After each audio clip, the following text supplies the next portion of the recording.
I'm just talking about the importance of debunking nutrition myths. So I was literally just saying how in today's day and age, we get information from so many different places, social media, the news, all the rest of it. And of course, as we know, it's hard to know what is actually based on facts and what is just trying to sell you something or create a reaction or to hook you in, to draw you in for some reason or another. So we may already be perhaps subconsciously even subscribing to specific notions of what we think is a healthy diet and what that should look like without actually properly ever cross-analyzing whether these notions stand on any real merit. So today we're literally just going to go over a few sort of common misconceptions or myths and see if we can debunk some of these. And some of these aren't as obvious as like, oh yeah, that's wrong. Sometimes there's like the truth lies somewhere in the messy middle. So let's go straight into it. And then at the end, I'll ask you guys what maybe some of your own notions are. And you might not even know if it's a myth or not. You might just be dubious about it, like any sort of rules that you maybe already have or preconceived notions of what you think makes a good diet. Like let's discuss them and then we'll see if these have legs to stand on. So first of all, I'm going to throw some different sort of quotes, I guess, or myths, or maybe not myths, out onto the table for you guys to analyze, have a think about, and like let's see if they have any merit. So the first one that I always get, I get this from clients quite a lot and people in general, they always say it's difficult to get enough protein on a vegetarian or a vegan diet. You guys aren't veggie or vegan, so we'll skim over this one quickly because it's probably not very interesting for you guys. Let's just quickly ask you though, what do you guys think about this? Like, do you think it's really hard to get protein in, and what are the reasons? Why is it difficult to get protein in for if you're a vegetarian or a vegan? I'm actually just really interested to know what you guys think on this one. So I've always thought that, yeah, it was more difficult to get protein on a vegetarian or vegan diet because you tend to think of protein sources as being more kind of meat, fish Yeah.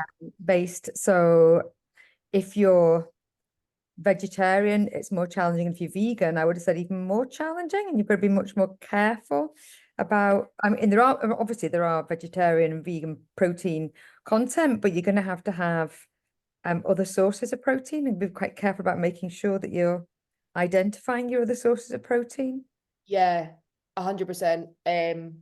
Yeah, this is one of these lines that I agree with everything you say there. You're right. It is more difficult. There's no denying it's more difficult to get enough protein in when you're vegetarian and especially vegan. And however, a lot of people, if they're vegetarian or vegan, they maybe don't realize there is ways that you still can get a lot of protein in. You just need to think about what you're putting into your body. But that's just kind of almost the same as if you're a meat eater. You just have to think about be a little bit more strategic with what you're eating. But actually, there's endless possibilities for getting enough protein in as a veggie or vegan. So the main things, I'll skim over this quickly because this won't really interest you guys too much.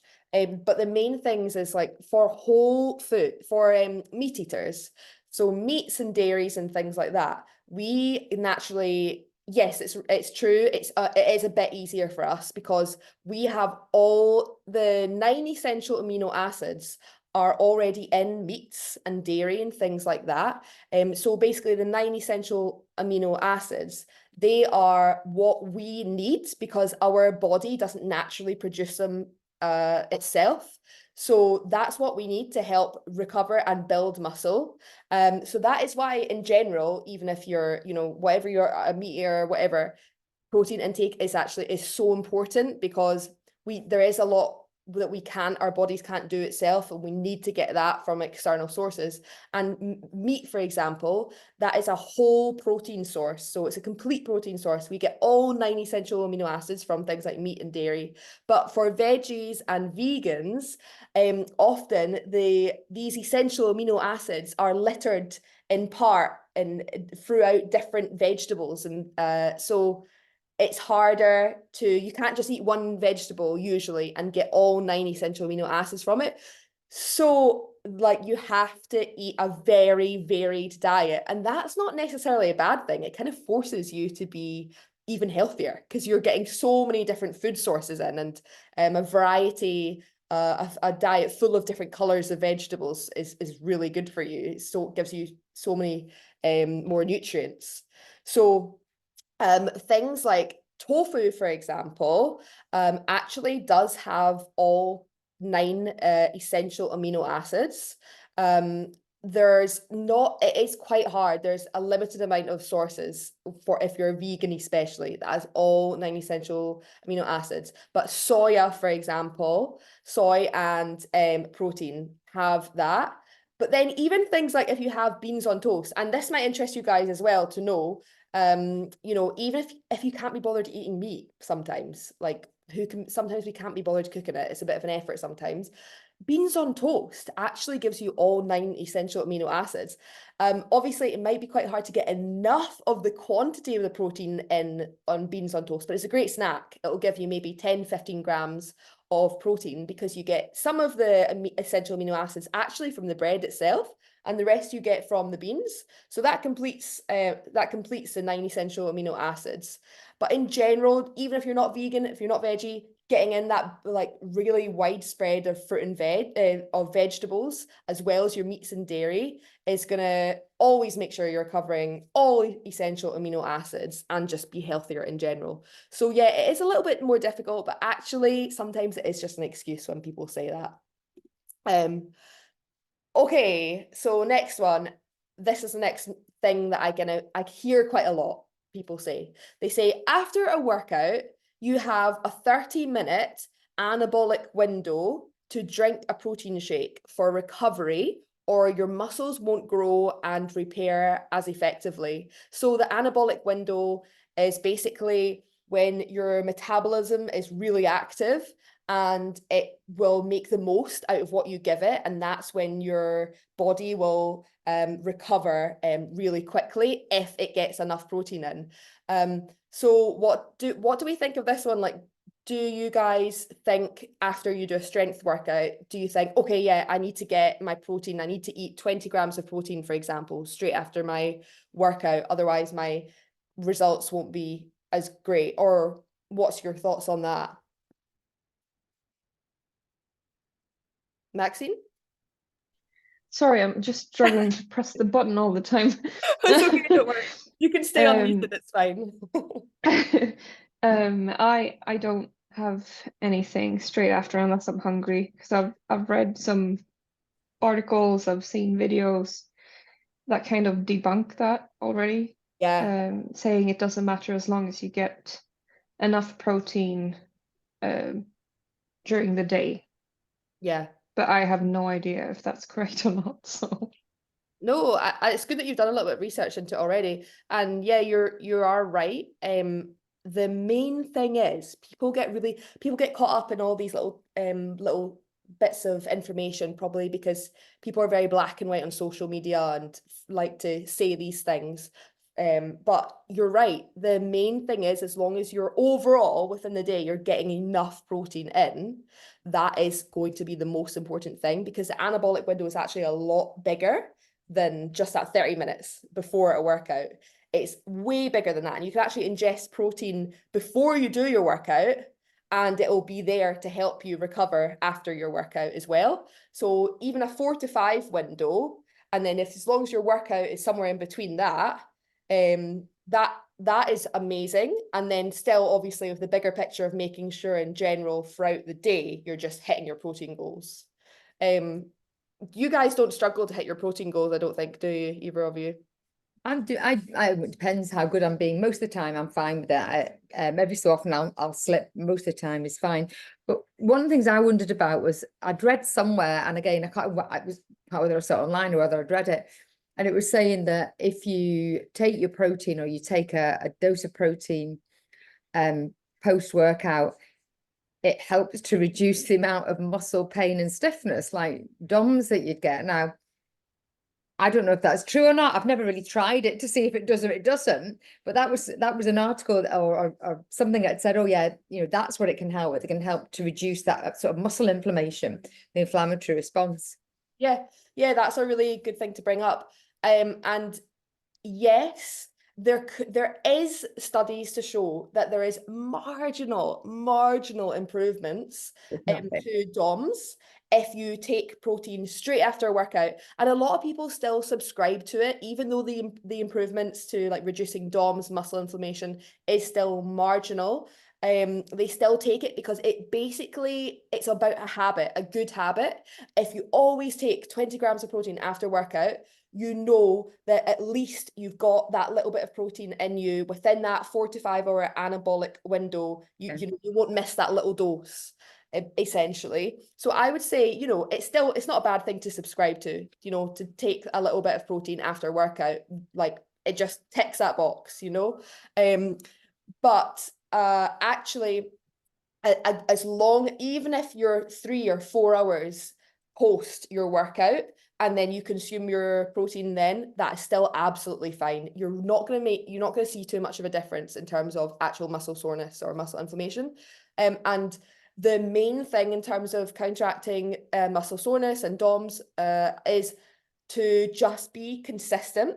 And when you start to train a minimum of 2 times a week for up to a month, and then you become consistent from then onwards, then your body adapts and DOMS just doesn't become a thing. It's this amazing thing, and especially with women, we have this amazing ability to take on load and volume day after day after day. And after, usually sweet spot is 3 to 4 weeks, we just stop feeling DOMS, as long as we are fairly consistent with going to the gym at least twice a week. Because, obviously I've been lifting weights for over a decade. And even for me, if I go on holiday, for example, for maybe a couple of weeks of holiday, or I'm ill and I've not lifted really heavy for a while, 2 weeks or something, I go back to the gym and I will feel it. Or even running, for example, running downhill, the impact on our muscles it's a lot. Like, running is a high impact sport.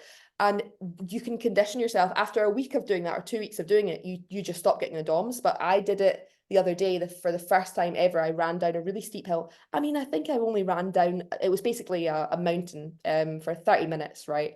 But that was the first time I'd ran down such a steep mountain in a long time, even though I do loads of running at the moment because of my Ironman training. And oh my gosh, I almost couldn't walk the next day. It was that sore. So yeah, and that's another thing to say. Muscle soreness doesn't necessarily indicate that there's anything wrong with you. It's just and it doesn't necessarily indicate a good thing. It's not a good sign that you've had a great workout either, because obviously you can have no pains at all. You can sometimes not feel your muscles at all the next day and still have had an amazing workout. It's just a byproduct. And yeah, as long as it's not really impacting you being able to go to the gym the next day, then you're grand. But yeah, it's something to know that it is obviously, it's worse when you're just getting back into a routine of lifting again, and then it does dissipate. Okay, so here's the next one. Use refined sugars such as honey, maple syrup, or coconut sugar in place of white table sugar or refined sugar, and you will be eating less sugar, or it's better for you, in other words. So I hear this being said a lot. What do we think of this? It's still sugar. Yeah, exactly. It's still sugar. Doesn't matter how you take it, it's still sugar. Yeah, 100%. That's literally, that's all that needs to be said. It is, yes, maybe there might be some slight more nutritional benefits to it, but we're not going to be eating a huge amount of honey, and we're not going to be hopefully eating a huge amount of maple syrup. So really, it's the same. If you want to have a teaspoon of sugar in your coffee every day instead of a teaspoon of honey, your body's not gonna hate you for it. But equally, don't think that obviously drizzling honey over, like a huge amount of honey over your yogurt or into your coffee every day is going to be healthy for you. I mean, everything's healthy in moderation, but don't think just because it's honey or it's a natural source that you can just use and abuse it, because it is just sugar, and your body is going to just store it in the same way as it would sugar. And with sugar, you know, our body doesn't like to process too much of it, because it's a lot for the body to deal with. So it's fine to be eating this, whether it's refined sugar or honey, whatever it is, but just make sure you're having it in small doses every day, especially if you're also someone that likes to, on top of that, have your sweet treat in the evening, maybe ice cream, a piece of cake, whatever it is. So just be careful, because it all just does add up to more sugar intake. What were your thoughts on that one, Maxine? Were you aware of that, or? Yeah, I would say that there was a time, a quite long period actually, where I thought honey, maple syrup, and coconut sugar was a lot healthier. And I would not necessarily say that it made me eat less of it. It made me eat a lot more. Yeah. And caused me to binge a lot, caused a very bad Yeah, and imbalance. Yeah. Yeah, and it's totally normal. You know, it's so easy to fall for it, isn't it? It's not like you're silly for falling for it. I mean, it's everywhere, you know. I mean, people a lot of the time, they'll be eating vegan sweets and treats over normal sweets and treats, because they just think that's a healthier option. It's the more natural option. And there is marginal benefits to eating more natural things that have honey, things that are less processed, whatever. But at the end of the day, it's going to be sugary, just as sugary, if not maybe even more sugary. It's going to be just as calorific as having refined sugar. So yeah, don't get caught up in thinking, you know, oh, if I just home bake homemade brownies and I'll use loads of dates instead of sugar, that's going to fix and then you end up eating loads of it because it tastes so blooming good, thinking it's good for you. And that's when we can go down that sort of spiral of like, you know, we're not actually helping ourselves at all here. And I always, as a rule of thumb, I always say to myself, and I would encourage you guys to do this as well, if you're sitting thinking the whole day long, you're like, oh God, I'm just bloody craving a cream egg or a piece of chocolate or whatever it is, you're sitting there craving it the whole day, but you deny yourself it, and instead you have the healthy option of a granola bar or whatever it is, what's going to happen is you're still going to probably crave the piece of chocolate, because that's what's in your head, that's what you really want. And instead of, don't think always like you'd have to totally restrict yourself from that piece of chocolate. It's actually not a bad food as long as you eat it in moderation. Sometimes it's actually better if you go straight to just appeal to your craving and have that piece of chocolate instead of that granola bar straight away, and just have it in moderation, because otherwise what happens is you deny yourself that chocolate bar for so long that you eat the granola bar, but then you're still thinking of that piece of chocolate. So then you go and you grab a piece of fruit and you think, oh God, it still doesn't satisfy it, because let's face it, nothing really satisfies the craving of a piece of chocolate. So then you have the piece of fruit as well. And then you're like, okay, now I'll have a piece of toast. And then you'll have a yogurt bowl. And then you'll go and you'll have the piece of chocolate, because it's still on your mind at 10 o'clock at night. So sometimes you don't need to be that, okay, chocolate is bad, I'm not going to eat chocolate. Have it, but just have it in moderation. Okay, I've got two more for you guys, and then I'll see if you guys have any of your own. So this is the next one I hear a lot of. Full fat products will make you gain weight faster. What do we think of this? Okay, so I used to hear this an awful lot when I was still working. What was very interesting was that you found that the lower fat products just contain more sugar. Yeah. Make them taste nicer. So in actual fact, your calorie intake was possibly higher sometimes with the low fat or reduced fat products, because they actually had other stuff in them, generally sugar, to make them taste better or taste different. So it's a bit like if you look at low fat vinaigrettes and that sort of thing, they're actually full of sugar. Or low fat other stuff, it's got maybe not so much mayonnaise or yogurt, but certainly that was when I used to look at things and think, well, that doesn't make sense. Yeah. I'd rather just have the full fat and not have the sugar. Yeah. I completely agree with that. Maxine, what were your initial thoughts on this? I just think it's not going to make you gain weight any faster, but it might make you gain weight if you have too much of it. Yeah, yeah, you've both hit the nail on the head there. That's exactly the other point I was going to say.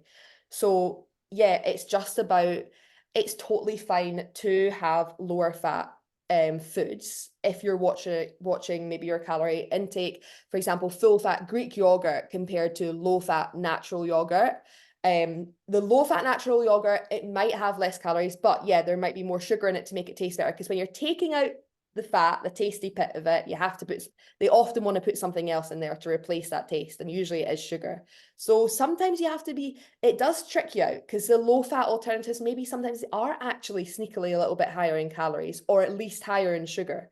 So sometimes it is about like literally having to scan the back of packs. And if you are someone that eats a bowl or two of yogurt every day, it is worth being a little bit anal about looking at the back of a pack and just checking the macros on it and seeing per 100 grams how much sugar does it have, how much protein does it have, how many fats does it have, and just comparing the low fats to the full fats.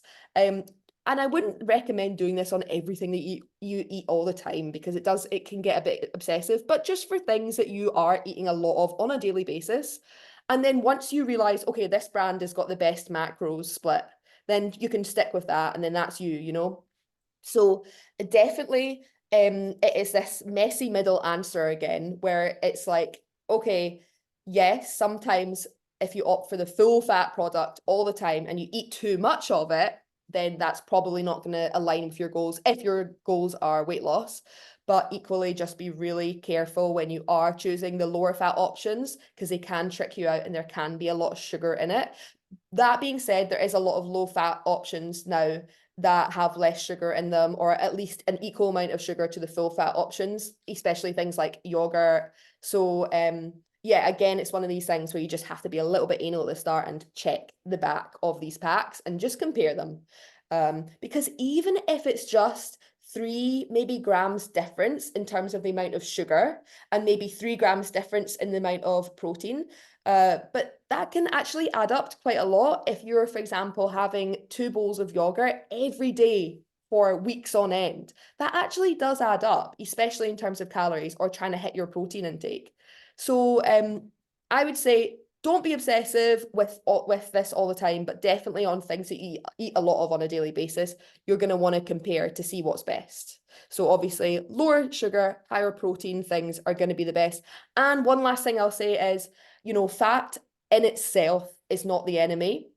Like Lisa was saying, like it's nutritious for you, as long, of course, as it's unsaturated fats, as long as it's healthy fats, then that actually will keep us more satiated. So fats in itself, and especially for women, it's something that we neglect a lot of, because it is kind of ingrained into us to always pick the low fat options.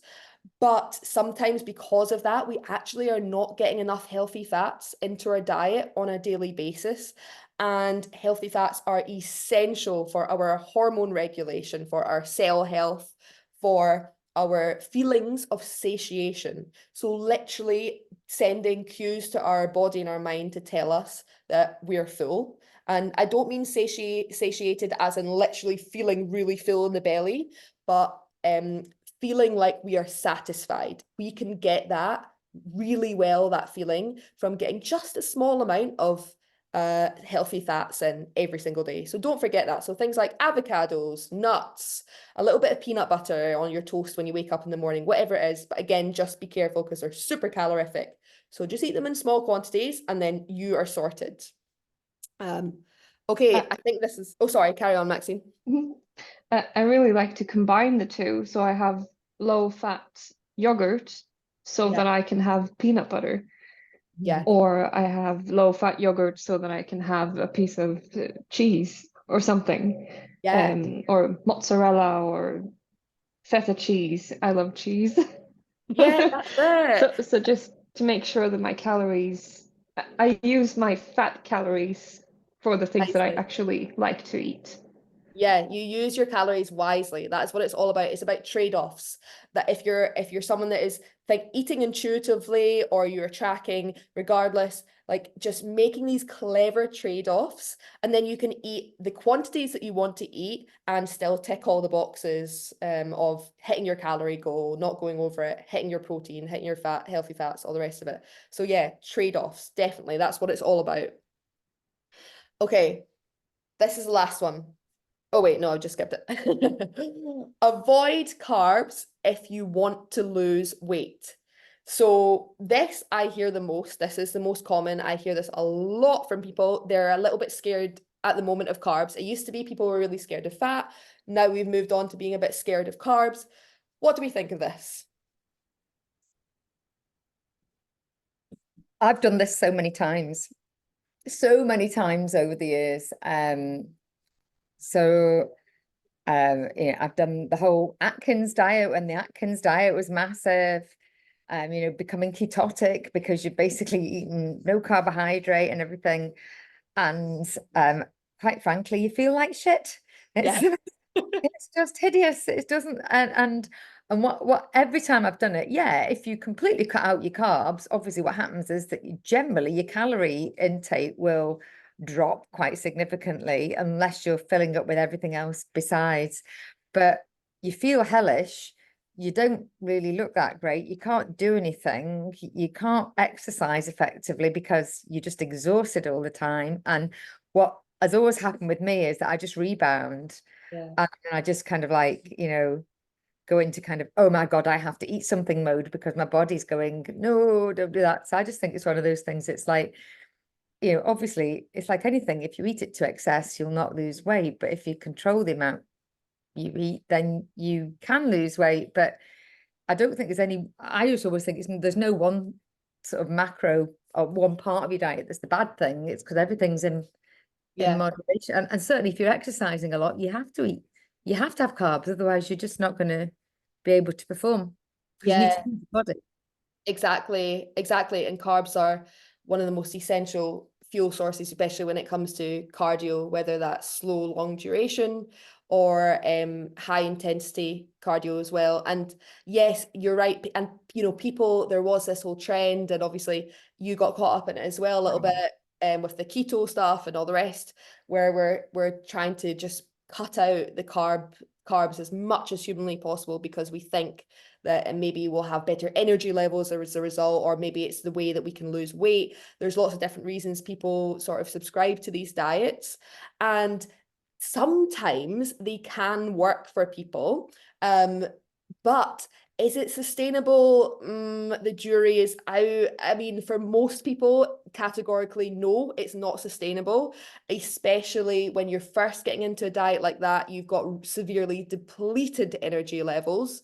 And yes, you will see short-term results. But as you say, Lisa, like at some point, when you restrict any food group, you are then you're saying no to so many different nutrients that you get from that food group that your body wants and needs, that at some point you're gonna start to crave it and it's gonna be really hard to resist. And of course, there are some people that can do well and have been keto for years and years and years, but do we actually need to be doing this? No, we don't. We don't need to be doing this because carbs is just fuel at the end of the day and it doesn't need to be demonized. And especially, we shouldn't be doing this if we are an endurance athlete or we're doing a lot of high intensity activity, or we're trying to lift weights. And I'm not saying that you can't be an endurance athlete and also be keto. There is people out there that manage to make it work because then they start to burn their fat more than carbs and they use fat as their fuel source. However, there is so many studies to show that being able to draw on both carbs and fat when you need it is going to be optimal. It is just another fuel source that our body uses. And it's not that carbs in itself is calorific or makes us gain weight. It's more so that obviously some kinds of carbs like crisps and chocolate, as we know, are really, really moreish and really addictive. And so some people think it's easier if I just say no to that whole food group, put a big mental wall up between me and chocolate and crisps. And then that way I can just, it won't be a, should I, shouldn't I? It will just be a no, I can't whenever you get a craving. But, you know, it's a better alternative is actually just to build up a healthier relationship with food so that you can learn to eat in moderation. Did you have any other thoughts on this, Maxine?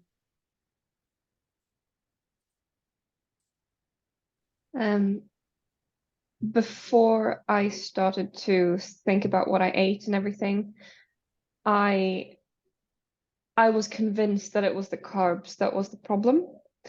But I also was convinced that I couldn't lose weight because I didn't want to cut out the carbs because the carbs made me feel good. And I think that's a really dangerous perspective to have.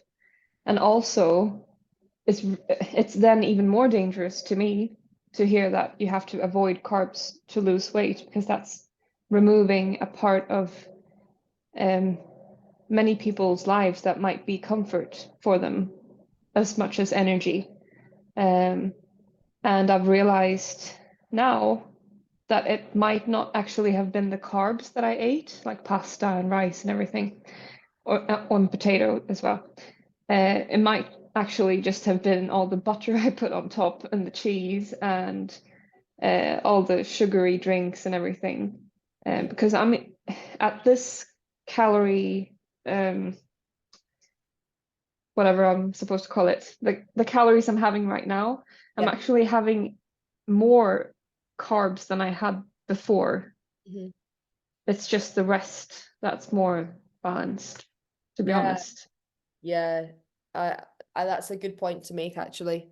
It's sometimes we think the carbs is the enemy, but actually, what do we put on carbs to make it taste good? It's usually like fatty things, you know, it's like the baked potato, but the huge amount of cheddar cheese and butter, or the toast, and then slathers of peanut butter and all the rest we put on it. So yeah, that's a really good point to make as well. Again, it's just about making clever trade-offs and eating things in moderation. And yeah, carbs are not the enemy. And actually, sometimes if we starve ourselves of carbs, as Lisa was saying, we feel miserable. We have low energy for quite a while until our body can adapt if you are truly trying to go keto.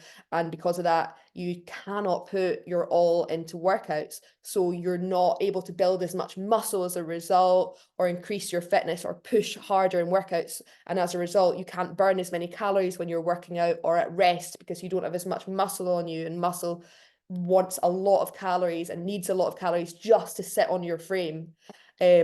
So it's a backlash or a domino effect in terms of that as well. You know, when we eat carbs, we can actually fuel ourselves more, and we can become more of a calorie burning machine as a result. Okay, so this is the last slide I've got for you guys. It's more just if you had any sort of preconceived notions of what a good diet is, what that means to you, or if you think you've been caught out in the past. I know you guys have shared a few already, of some nutrition myths that maybe have caught you out in the past, that you want to bring up. Maybe you're still unsure if it is right or wrong. Yeah, does anything spring to mind at all for you guys that you wanted to share? I'm in between sugar and sweeteners, because I used to be very, very against sweeteners, and I had it as like a statement that I don't consume anything that isn't completely natural. And now I'm 100% different, and I'm having zero drinks and everything sweetener, basically. And I still don't know what's true. If they are dangerous or not. They probably are in a high quantity, but I have no idea if the amount I'm eating is bad or not, because honestly, almost every single product that I've adapted to has some sort of sweetener in it. Yeah.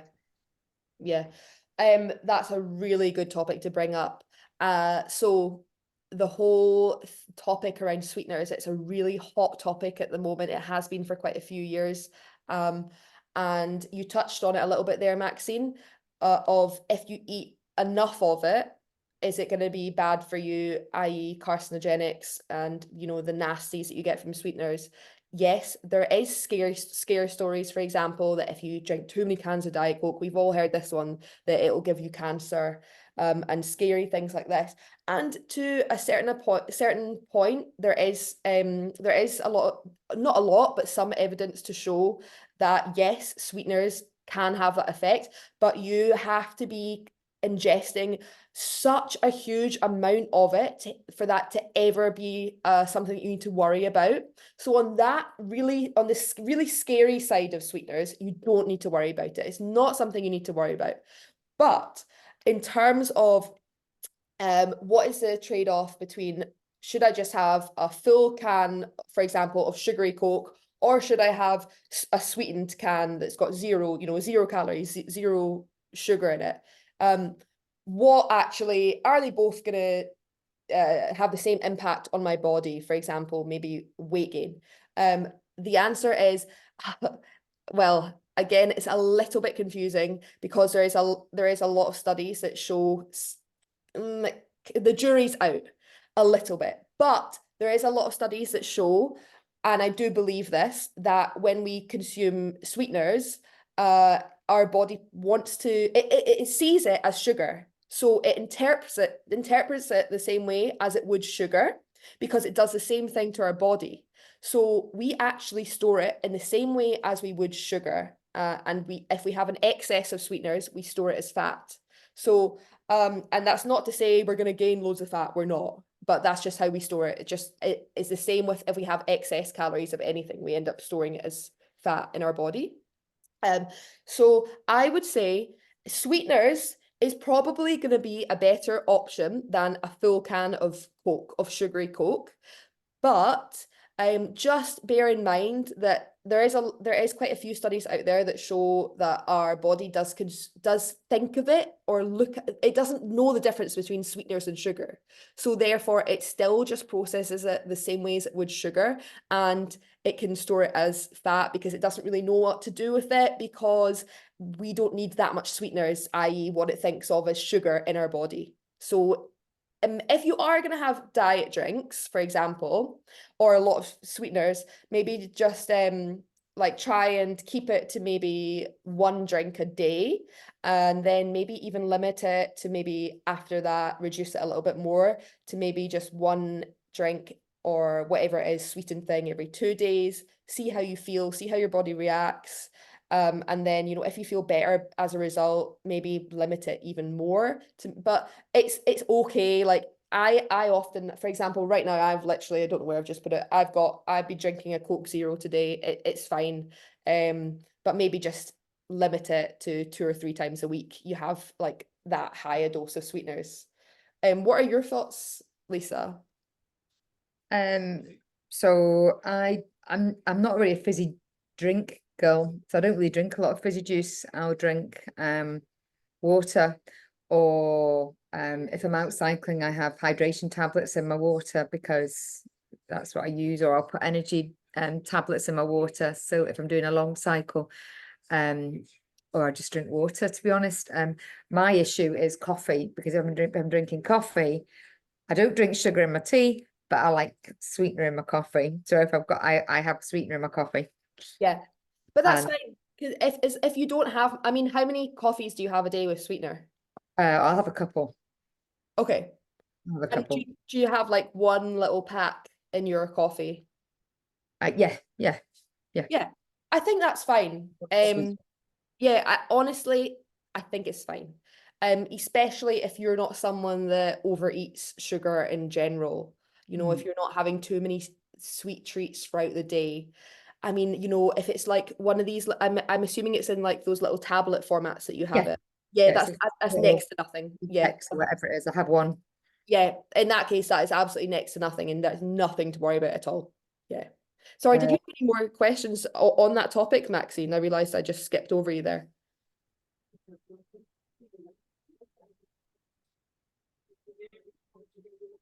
Are you muted, Maxine? Yeah. All good. I guess I sort of told you what myths I've fallen for in the past with the carbs. I've also been vegan, I've been vegetarian, but one of the biggest nutrition myths I've ever fallen for was I followed medical medium for quite some time. And I don't know if you've heard about him, but he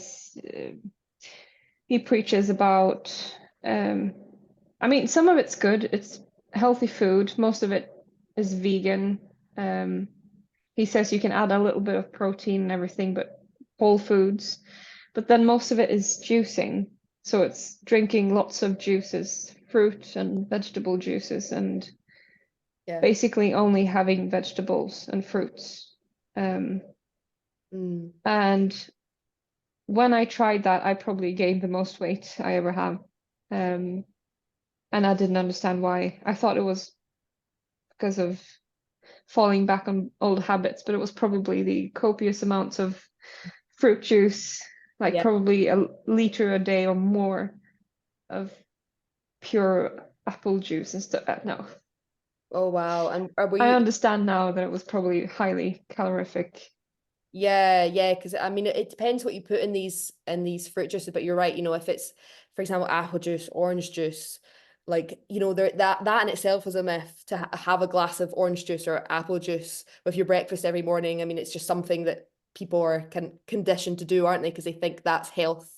And actually that's just you know, I hate to be a Debbie Downer, but just basically pure sugar, and your body doesn't want that first thing in the morning. It's too much for it to handle. And yeah, so if you're putting a lot of sugary drinks, sugary juices, even if it's made from natural things like fruits, you know, and guzzling that down, then yeah, that's a lot for the body to handle. So I can see why your body was not liking that diet at all. But yeah, that it's bad when really well-known accounts. I'm pretty sure this account. Did you find him on Instagram? They've probably got Yeah, a lot of followers and a yeah, and lot he's got books as well, and I have them really. Yeah, not in here, but I have them. yeah, And they're not bad. I mean, they've got some nice recipes in them and everything, yeah, but it's just the big picture of it where I think a lot of people misunderstand the purpose, which is to just basically clean your body from massively processed foods yeah, and eat less of them. I yeah, think it's easy to just um, well, for me anyway, to go all in on something that I don't quite understand. yeah. And that's the temptation. People they want to have an all-in answer, and where it's simple, you know, it's like just do this one thing, just focus on doing this one thing. But actually, if we do anything to extremes, it's probably not going to be the answer. And yeah, like juicing, there is a lot of sort of how do I put it, content out there that says, you know, if you juice for 4 days straight and you just eat nothing but apple cider vinegar and ginger and cayenne pepper, that you're going to increase your metabolism by 10 times. You're going to detox your body. People love this detox idea. But actually, your body the organs inside your body are already designed to detox you on a daily basis. We actually don't need to be doing these 3-day juice things or these fasts to detox the body. As long as you're eating quite a clean diet that isn't processed, there's no need to be doing that. There is maybe some benefits to fasting for 1 to 3 days now and again, but that's not something that we really need to be doing. If you've got a balanced and 80% of your diet is unprocessed, you don't really need to be detoxing yourself in those extreme ways. Your body does a great job on a daily basis of doing that for you. Yeah, anything else, guys? So the one thing I was going to ask about was, it's all obviously huge things about the 5-2 diet, and then this kind of idea of, fasting for 18 hours a day and eating for 6 of those hours a day. It's a real benefit to that. I mean, if some of the stuff that's out there suggests that it can be quite useful to kind of like prolong the amount of time that you don't eat for versus how long you do. I've never really looked into it in any great detail, but I'm very aware it's out there, and there's a lot of stuff about it. Yeah, 100%. A lot of people do it, and I'm not going to sit here and say it's a wrong way to do it. For some people, it does work for the reasons you've said. Just from that logistical or strategical point of view of it's a hard and fast rule of, okay, I'm just not going to eat for example, if you're doing intermittent fasting, I'm just going to not eat breakfast every day, or I'm going to have I'm just going to start eating at 2 p.m. every day from now on, or 1 p.m. And I've done that in the past, intermittent fasting, and it's actually helped me lose quite a lot of weight at the time, maybe probably more than I wanted, actually. It was effective for that, and literally just reducing the time frame in the day of when I eat. And it was really hard to do at the start because obviously I was conditioned to eating breakfast as soon as I woke up. But then after that first week, your body doesn't send those same hunger signals or cues because it's got used to then not eating first thing in the morning. So actually it became really easy for me to eat 30%, a third less of what I usually would, just by not being able to eat. Not being hungry for that amount of time in the day. I've never tried the 5-2 diet, which obviously is where you eat for 5 days and then you don't eat for the remaining 2 days in the week. I think that could really get in the way of getting results from your training. So if you're someone who is like you guys, you are athletes, you're trying to build your strength, you're trying to work on your fitness, that is going to get in the way. If you are doing that consistently, that is going to get in the way of your energy levels and impede your recovery and all the rest of it quite a bit. And it's also going to get in the way of your hormone regulation as well. As women, it's really important that we don't get in the way of that. So I wouldn't recommend the 5-2 diet, if I'm being totally honest. Intermittent fasting, in all honesty, I wouldn't recommend it, but I would not recommend it. I think that's a really personal preference, and it depends on what your goals are. So if your goal is mainly weight loss and you think literally reducing the time frame in which you can eat will help you to not eat as much, then maybe go for it, try it out, as long as you are not doing really high intense exercise before you've eaten.